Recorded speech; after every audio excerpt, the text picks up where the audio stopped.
Hello दोस्तों, नमस्कार। स्वागत है आपका इस वीडियो में।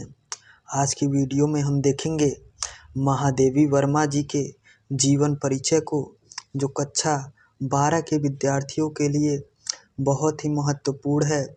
ये जीवन परिचय बोर्ड एग्जाम में हर बार 5 नंबर में पूछा जाता है। तो चलिए आज इनके जीवन परिचय को हम बिल्कुल आसान भाषा में समझेंगे। उससे पहले हम एक बात कर लेते हैं कि कुछ बच्चे कंफ्यूज रहते हैं कि जीवन परिचय को बोर्ड एग्जाम में कैसे लिखना है, क्योंकि वहाँ क्वेश्चन में लिखा रहता है कि साहित्यिक परिचय लिखिए। तो मैं आपको बताऊं, अगर साहित्यिक परिचय एग्जाम में दे तो आपको जीवन परिचय, साहित्यिक परिचय और रचनाएं, ये 3 हेडिंग में लिखना है। या करके आप साहित्यिक परिचय, जीवन परिचय को एक ही में कंबाइन करके एक हेडिंग में लिख दीजिए और एक अगला हेडिंग रचनाएं। ये 2 प्रकार से आप जीवन परिचय और साहित्यिक परिचय को लिख सकते हैं। पहला प्रकार ये है कि आप जीवन परिचय का अलग हेडिंग डालें, साहित्यिक परिचय का अलग हेडिंग और रचनाएं का अलग हेडिंग। दूसरा तरीका ये है कि आप जीवन परिचय और साहित्यिक परिचय को एक ही हेडिंग में लिखें और रचनाएं का अलग हेडिंग। तो ये दोनों तरीके ही बिल्कुल सही हैं। इन दोनों तरीकों से लिखने से आपका बोर्ड एग्जाम में नंबर नहीं कटेगा। तो चलिए अब हम इनका जीवन परिचय देखते हैं। मैं आपको बताऊं, महादेवी वर्मा को आधुनिक मीरा के नाम से जाना जाता है। ये एग्जाम में क्वेश्चन पूछ लिया जाता है कि आधुनिक मीरा किसे कहा जाता है। तो आधुनिक मीरा महादेवी वर्मा को कहा जाता है। सबसे पहले हम हेडिंग डालेंगे महादेवी वर्मा, उसके बाद एक हेडिंग डालेंगे हम जीवन परिचय।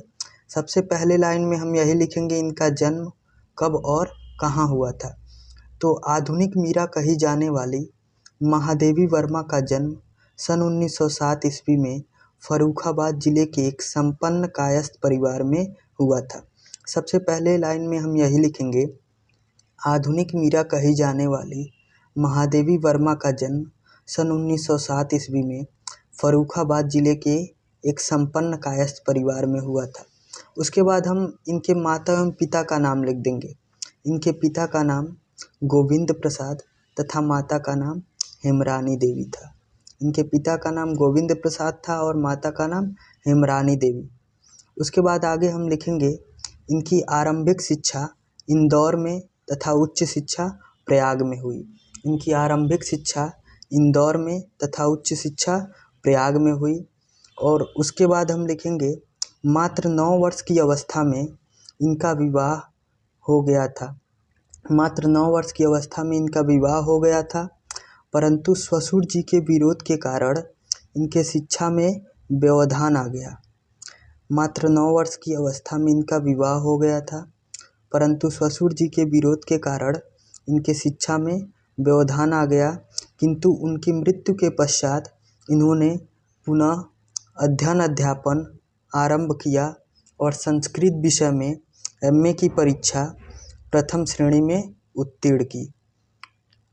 ससुर जी के मृत्यु के पश्चात इन्होंने पुनः अध्ययन आरंभ किया और संस्कृत विषय में एमए की परीक्षा प्रथम श्रेणी में उत्तीर्ण की। और उसके बाद हम लिख देंगे अंत में इनका स्वर्गवास सन 1987 ईस्वी में हो गया।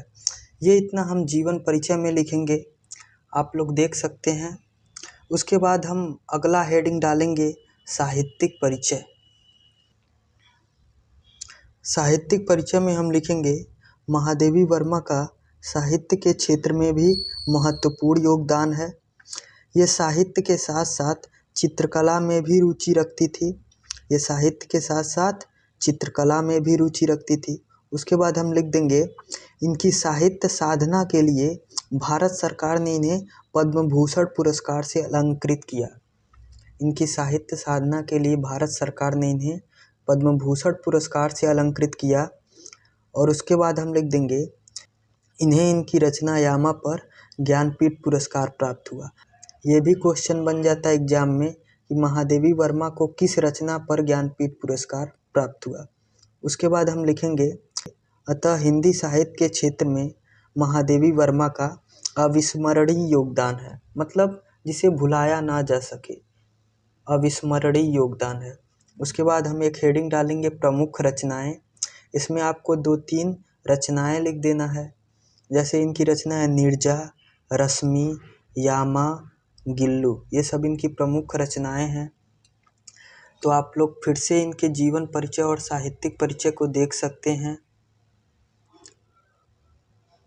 ये है इनका जीवन परिचय और ये रहा इनका साहित्यिक परिचय। आशा करते हैं दोस्तों आपको ये वीडियो समझ में आया होगा। धन्यवाद।